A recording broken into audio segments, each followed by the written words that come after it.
So for the physicists amongst us, I suppose, one of the issues is that it doesn't have the very nice solid theory that Doppler has. You can relate everything back to the Doppler equation and work out what's going on in terms of scattering and so on.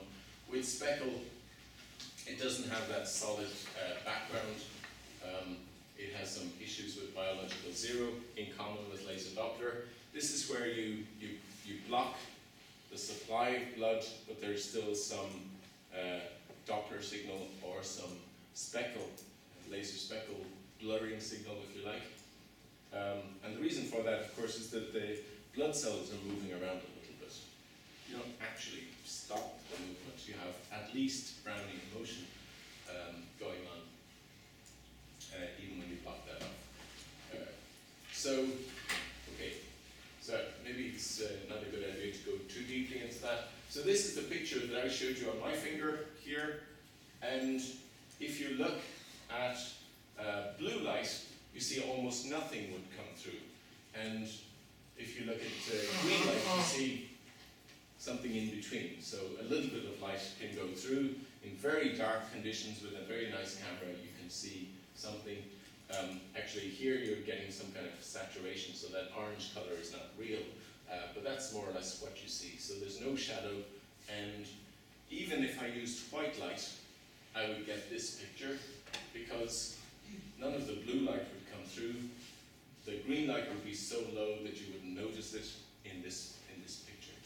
And white light is all of the colors, but we often just consider red, green, and blue because our cameras only actually, if you take a photo with your very nice, you can get a very nice camera on your mobile phone now. If you take a picture with that, it records only red, green, and blue. Okay, so that's all you need to worry about, really.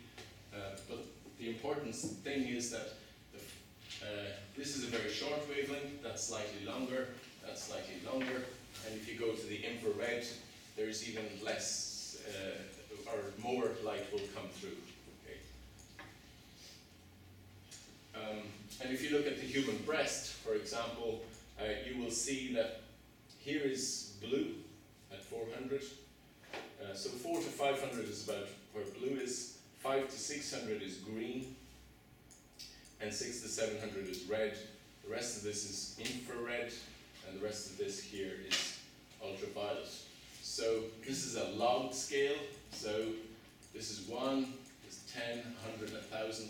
So you can see there's a factor of, there's easily a factor of 10 difference between the amount of light lost in the breast tissue at, let's say this way, here it's about 750 compared to 560 or so, where these peaks, I think one is 560 and one is 570 in fact, if I remember correctly. So there's a factor of 10 difference between there and there. Right? So for every 10 photons you put in, you get 10 times more coming out up there, you get less here. And at the other end, water starts to become a problem. Okay? So after about 1300 nanometers, 1350 nanometers, really 1400 nanometers, water becomes a problem. And this is why in OCT, that we'll talk about later, and Professor Pogliano will talk about this in the morning, this is why we don't generally have OCT systems working beyond 1300 nanometers. Typically, your OCT system will, if it's looking in human tissue in the skin, it will have to have a long wavelength like this, so that it can see deep into the tissue with less scattering, but it never goes beyond about 1310 because you have a broad light source, and even if you had a light source that went beyond 1400 nanometers, that extra light would be of no use. In fact, your resolution would drop because the resolution that you get, as probably Alan will explain in the morning, depends on how broad your light spectrum is. So if you cut off a bit of it, you get actually less resolution. Okay. All right. So I talked about a simple mechanism for assessing the microcirculation, and this can be done in humans because it's actually just a red, green, blue camera like you have on your mobile phone. And how it works is you shine light in. We add only 2 polarizers, simple piece of Polaroid that you can buy for 50 cents. And it goes in through a polarizer that's polarizing in one direction and comes out through a polarizer that's going in the other direction. And the main reason for that is just to ensure that the light goes into the tissue and comes out. We're not really interested in the light that's reflected directly from the surface or comes from maybe 1 or 2 scattering events close to the surface. That light will retain its polarizing direction, so you know that hopefully that light is polarized, so the electric field is going up and down in if it goes through a polarizer in one direction. If it goes in and gets scattered and bounced around, then it might be going in any direction. So if half of it comes back, which typically happens, so typically light that hits the skin, 7% or so is coming back by Fresnel reflection. This is like reflection from a mirror. We call it Fresnel reflection. Direct reflection from the mirror, 7%. So then 93% has gone in here. About half of that is backscattered out of the skin. So we have 46%. And now this is randomly polarized. So half of that will get through the polarizer. The half that is polarized in the right direction will go through the polarizer, and it comes to our camera. And all we're really doing now is we're using this as a spectrometer. So we only have red, green, and blue, but still that's good enough because if I press on my forearm and I push the blood out of my forearm, you will see that it's almost perfectly white. Okay? And if I let the blood back in, it becomes a little bit pink. Okay? And that is not because the red light has changed. In fact, the red light is the only one that has not changed. The red light, you have the same amount of red light coming back all the time. So we use that as a reference. The amount of green light that comes back when there is blood is much less. So we see a more pink or red color because we have less green light and much less blue light when we have blood cells. In there, when we have no blood, we get more or less the same amount of green and red light if we have white light shining on it. And white light, remember, means that you have the same amount of green, same amount of blue, same amount of red. Okay? Alright, and so you can get a picture like this. In fact, this picture, again on the forearm, is what happens after you shine a UV light beam onto the forearm. And typically this is done for treatment of psoriasis or, what's the other one? Acne, I suppose, is another typical thing you might treat with ultraviolet light.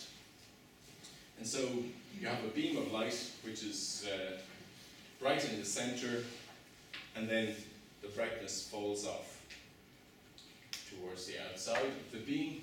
And the reaction that happens if you have ultraviolet light falling on your skin, you will get a reaction which will cause a lot of blood to accumulate. The blood vessels will expand in that region, and you will have a lot of blood accumulating in that region.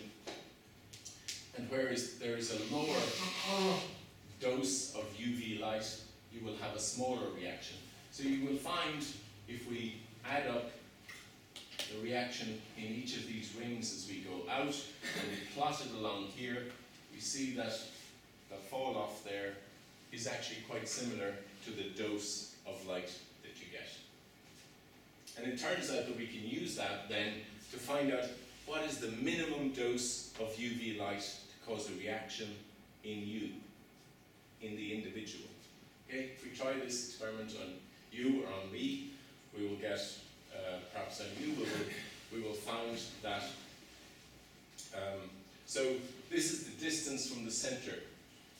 And if we calibrate our UV source, we can work out the dose of light that relates to, because it's a Gaussian beam with the highest dose in the center falling off towards the outside. So we can tell,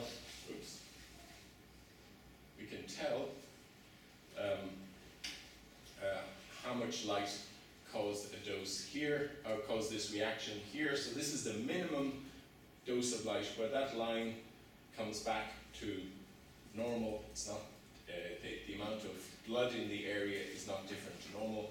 Where that crosses with this curve here is the minimum dose that causes an erythema. It causes essentially a small sunburn, if you like.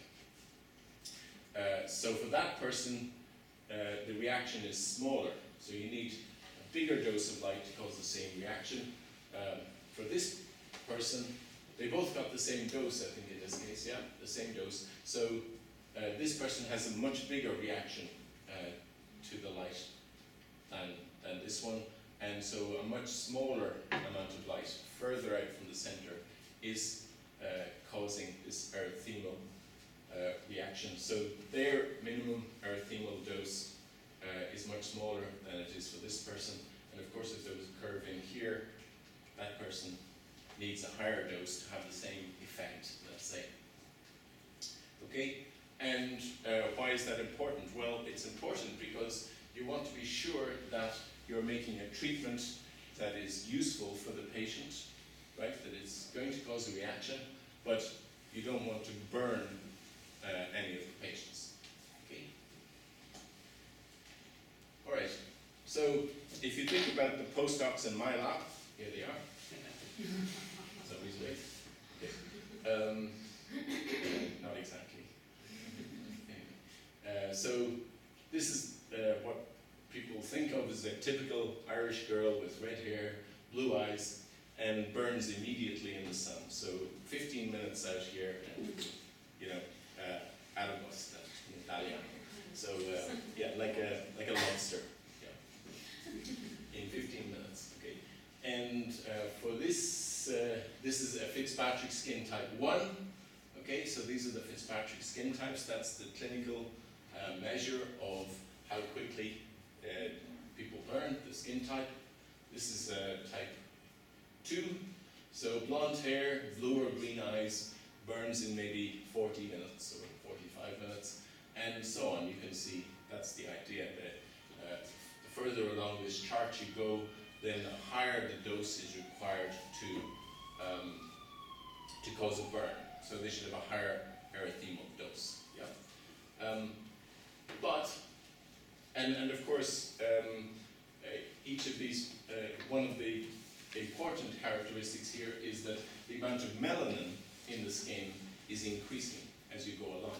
And melanin is not even skin deep. Okay, so skin color is not even skin deep. It's actually at the basal membrane, which is just at the bottom of the epidermis, so it's not even in what we call the dermis proper.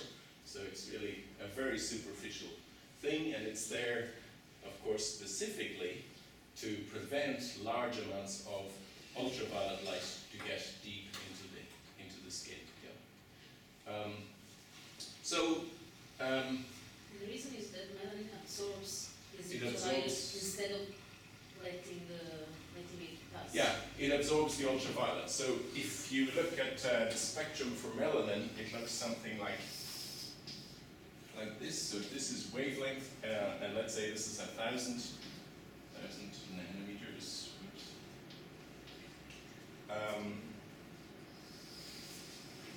It's almost exactly exponential, and 400 nanometers might be here.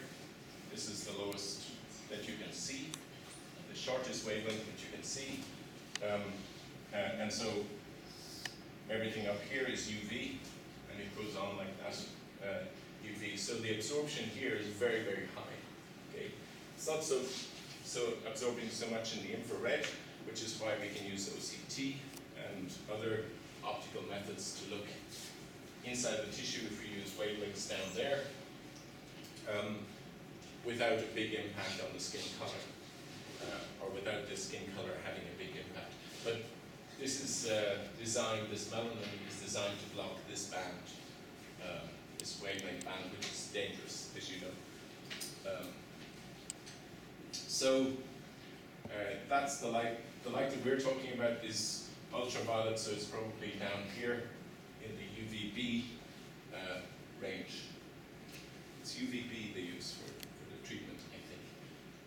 So you have ultraviolet A, which is next to blue, ultraviolet B, and ultraviolet C. Are they use ultraviolet C, you think? Okay. Anyway, somewhere down here. If we do the same test on, here we have 5 different people who have the same skin type. They have blonde hair, blue or green eyes, so they're Fitzpatrick skin type 2. Do we have the same reaction? And the answer is actually no. And we had a collaboration between Sweden and Ireland, okay, like northern European countries. So we tested a bunch of people, and it turns out that some of them have a huge reaction, all getting the same dose of light. Some of them have a small reaction. So, I know who the individuals are. This is a guy that was working in my lab. He's now in Imperial College London. Irish guy, blonde hair, blue eyes. Looks essentially the same as this Swedish guy who has this tiny reaction. And why is that? Do you have more direct sunlight in Sweden?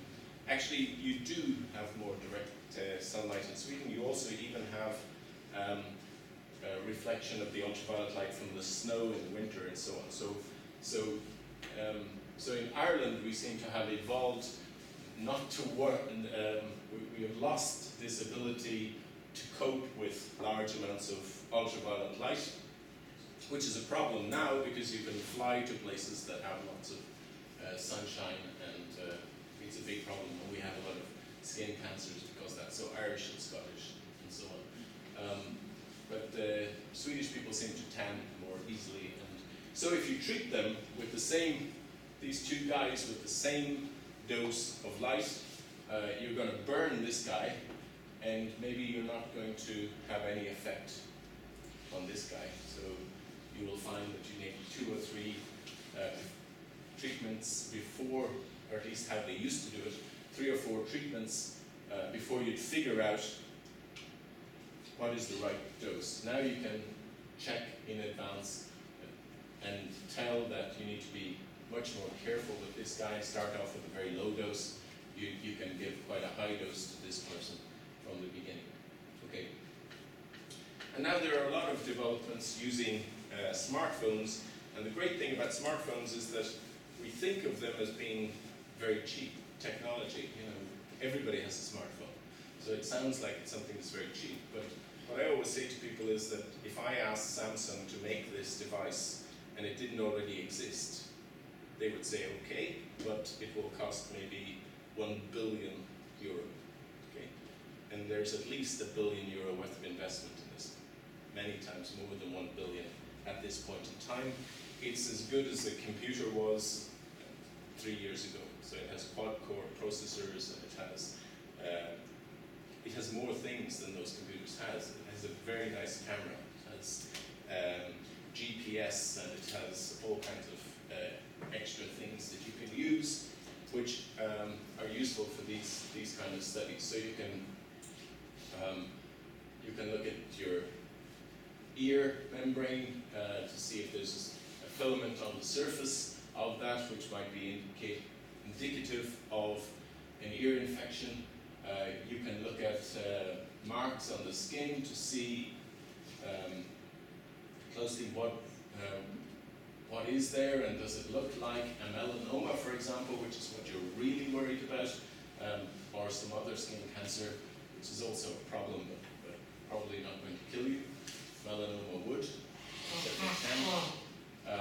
ophthalmoscopes for looking in the eye, general microscopes for looking at things like malaria, and even ultrasound. But for all of those, they have some kind of add-on, something that's added on to the camera. I prefer solutions that don't need anything added to the camera, so you work already with whatever you have. The camera, you already have quite a lot. And I told you already that this system works on the idea that you have hemoglobin having a very different absorption in the red compared to the infrared. The red compared to the blue, and again to the green. So if you just think about the red and the blue, the red light coming back to the surface, this is actually metal nicotinamide on my forearm, and it's causing a reaction, a swelling of the vessels, dilation of the vessels. And after 8 minutes, you see that there is quite a big reaction. So just to be clear, we're measuring the ratio essentially of the absorption of green light compared to red light. Red light stays the same all the time. The amount of green light absorption has increased an awful lot in these red areas, and not so much out here where there was no metal nicotinamide. Okay? So a lot more blood in here, less blood out there. After 11 minutes, we had this kind of unusual looking thing, which is quite strong around the outside and less in the middle. And we sent this to our clinical partners and said, well, have we done something wrong here because it looks kind of strange to us? And they said, oh no, this is what we expect to happen, because when you have this big reaction, you get a leakage in the vessels because an edema around the outside. Edema means extra water around the outside, and that's actually choking off the blood going to the center. It's harder for blood to get in here, so you have less blood in the center, and that apparently is a well-known edema effect. Okay, but the importance of this is it's just with a very simple camera with red, green, and blue, and you just compare the intensity of red with the intensity of blue. You can use it with sunlight, you can use it with the flash of the camera, as you wish. Okay, that's bright enough.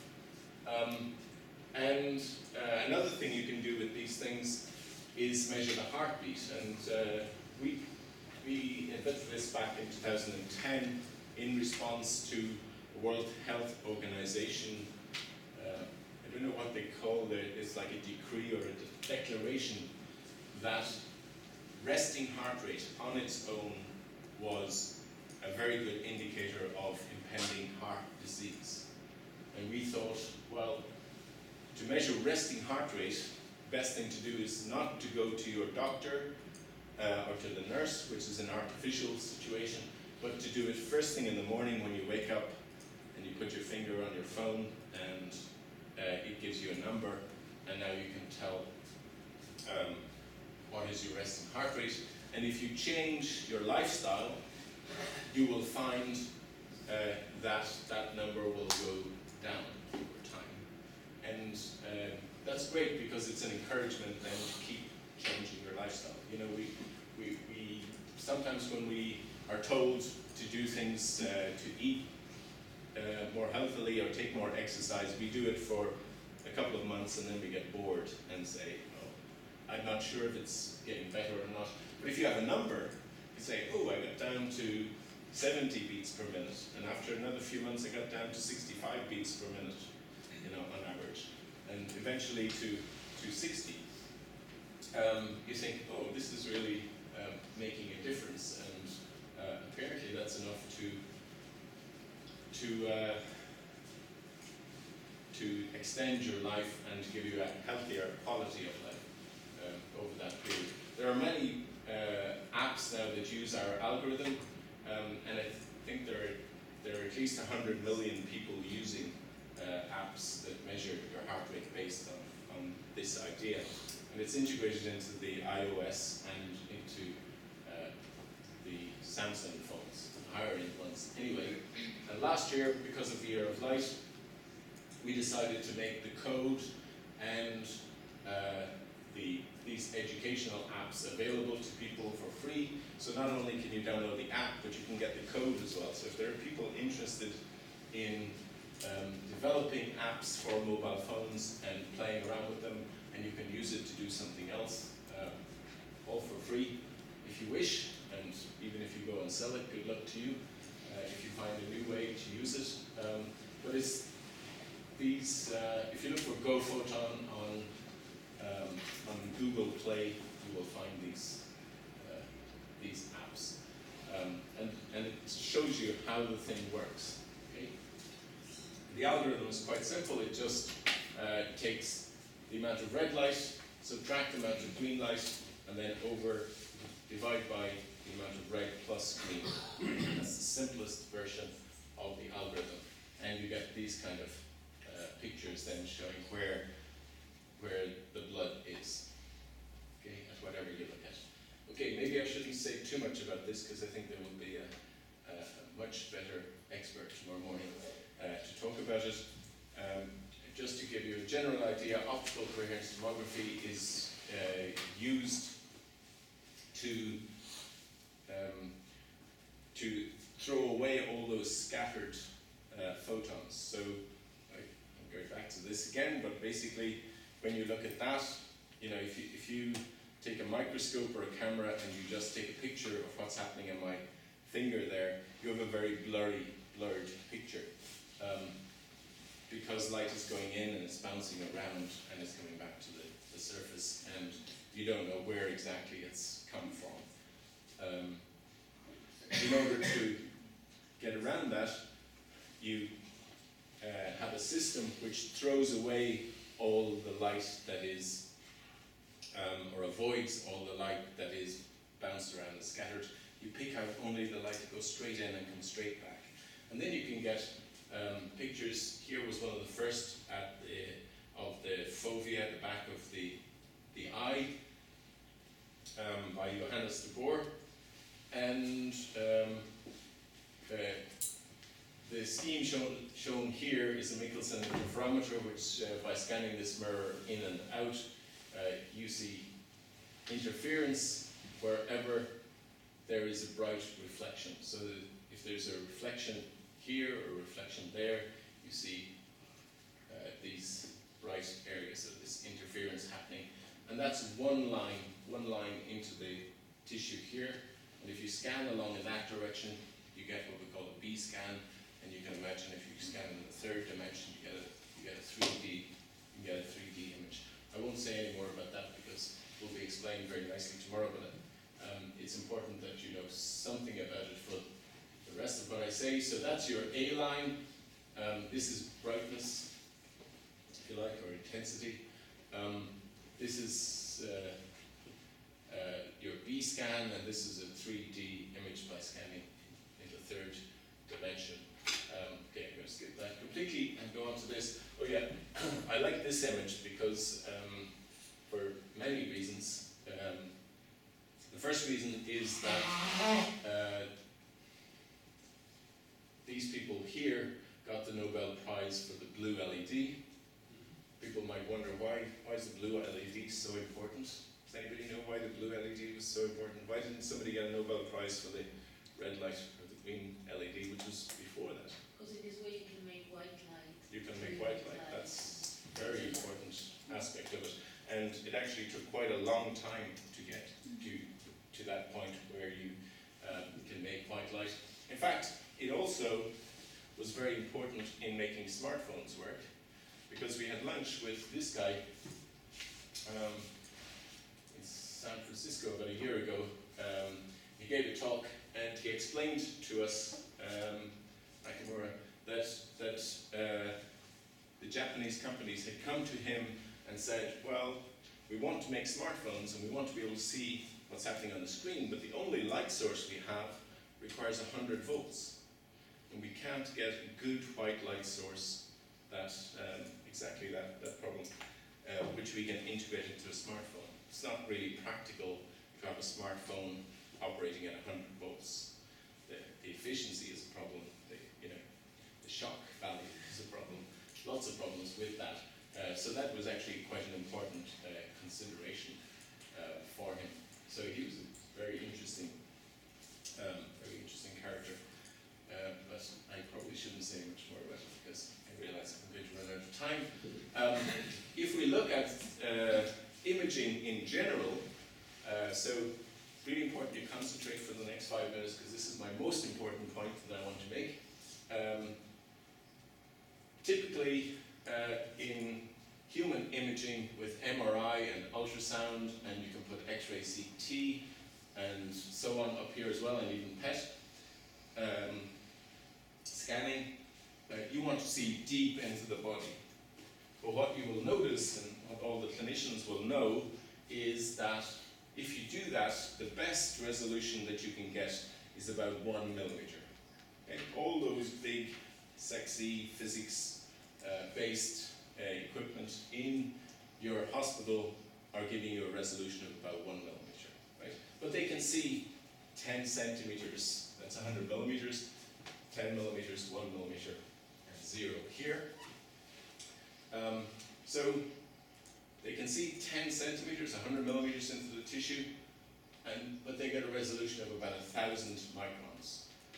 At the other end, many of you will have used confocal microscopy, and you know that you can get very nice images of cells, so the resolution must be 1 micron or even better than 1 micron. But as I showed you earlier, you see only 100 microns into the tissue. Okay? And what Adrian Pogliano is going to show you tomorrow is that between these two, you have some compromise where you get resolution about 10 microns, but you can see a millimeter. At least you can see into real, living, 3D tissue where biology is going on in 3D, and people realize now that that's actually much more important and has big effects which are not obvious when you are just looking at layers of cells. So that's quite important. And this is how we used to look at this diagram until I realized a couple of years ago that in fact it looks much more like this.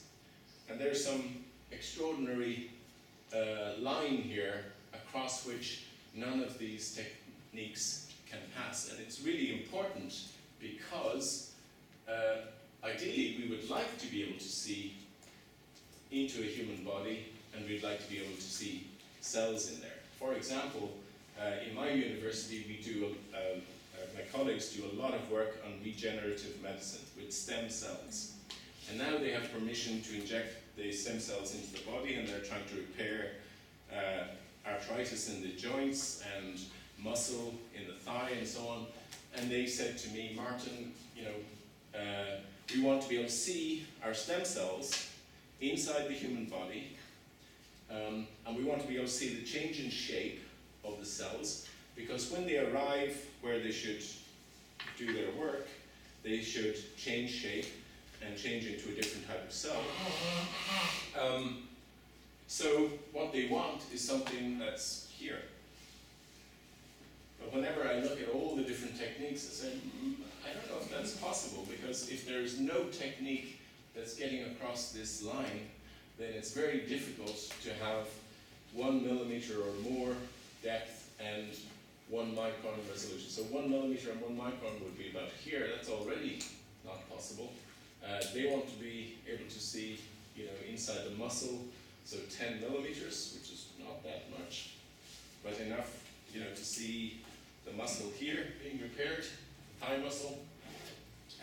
So that would be over here somewhere. If you want to see the shape of the cells, you should have a resolution of about a micron.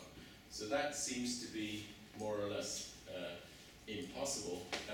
But the really extraordinary thing about this diagram is that you have confocal microscopy, which is white light microscopy.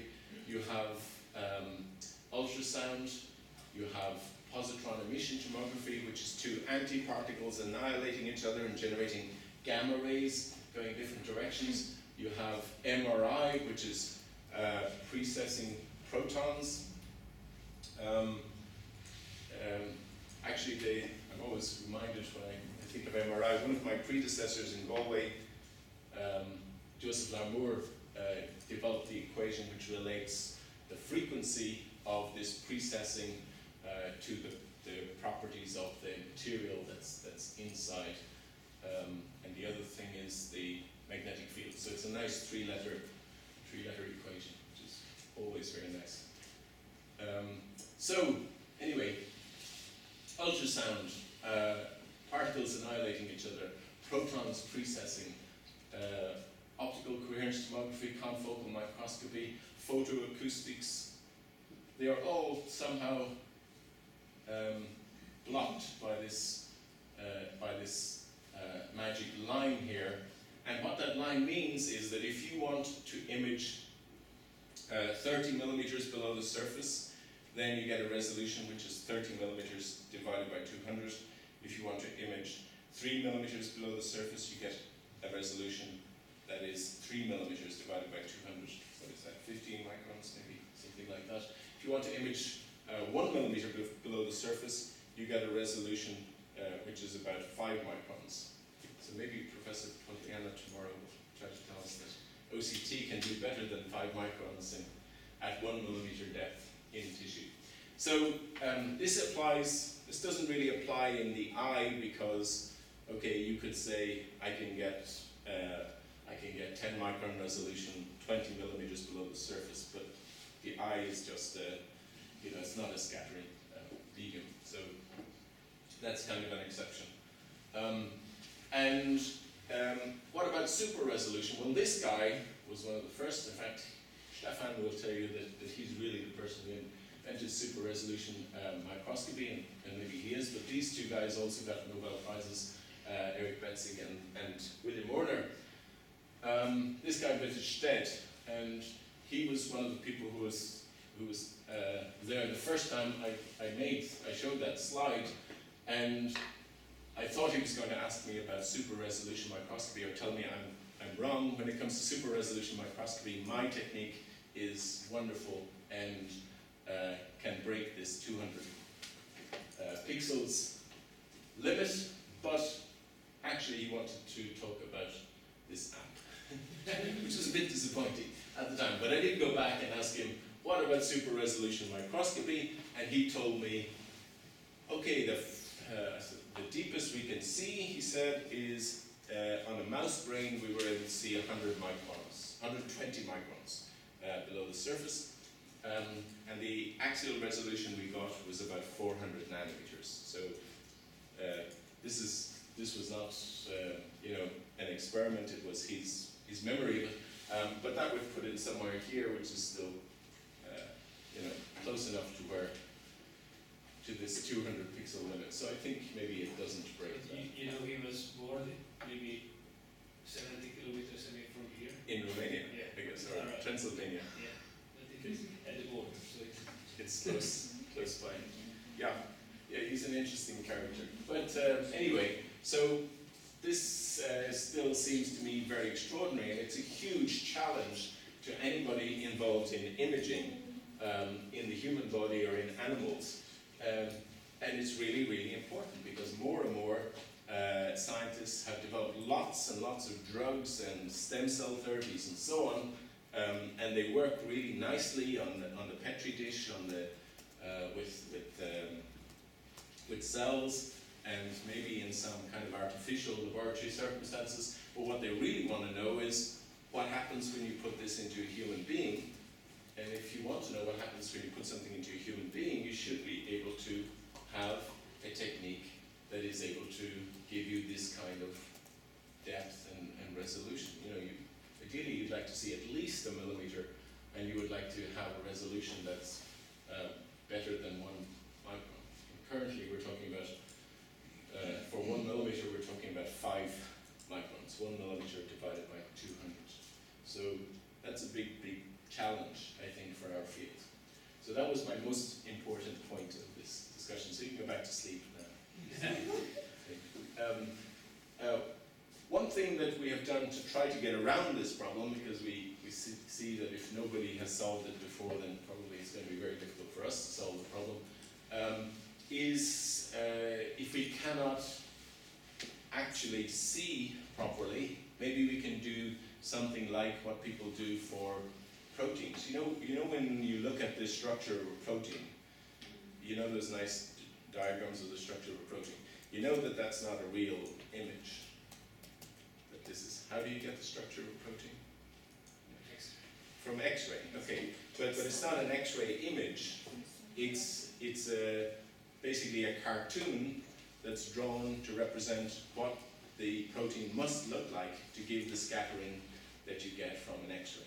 Right? It's not nobody is actually taking a picture of the protein. Okay. So in the same way, I think we cannot take a picture of what's happening here at the tissue level or at the organ level, 10 millimeters below the surface. But maybe we can sense the sizes of the structures and so on, a bit like what you do with X-ray. And one of the guys in my lab, Sergei Alexandrov, is a brilliant scientist, optical scientist, who came up with this idea of spectral decoding. And the idea is that the sizes of the structures is encoded in the spectrum of the light. So in OCT, conveniently, we already have a very broad light source, which we use to get a short coherence length and therefore a good resolution. Using that, if we put that light into the tissue and we look at the light that comes back, the sizes of the structures inside will encode themselves in the spectrum that comes back. And so we can use something that looks very like, well actually this is an optical coherence tomography system. You have a superluminescent diode, a bright thing. I'm going to skip a little bit over this. Okay, just to finish the point. Yeah, we can see the sizes of the structures, and therefore we can tell if something is the dominant size is 35 nanometers or 40 nanometers. So we can see very small differences in the sizes of structures or movement of structures, which you can already do with phase. But sizes of structures maybe is more important. For physicists amongst us, or people who understand what a Bragg grating is, it's a similar idea. So a Bragg grating will reflect one of the wavelengths that you send towards it. So it's a similar kind of idea. So you can imagine all the structures inside the tissue as being Bragg grating reflectors. Okay. I'll move on from that because I want to talk about a very small OCT system, and I'll leave it to Professor Pogliano to explain the details of an OCT system. But one of the things that comes up is with the type of OCT system that I talked to you about earlier, which is this Michelson interferometer based thing, is that in order to see into the tissue, you should scan the reference arm in and out. And here is a picture again of my fingertip, but it's showing the ridges on the surface, and those spirally things there are sweat ducts, and underneath that you have the blood supply is down here. Okay. But so to get the images, you are constantly scanning this image in and out, which is taking a picture, one line at a time, in and out into the tissue there. In order to get 1 millimeter into the tissue, you have to scan 2 millimeters to get 1.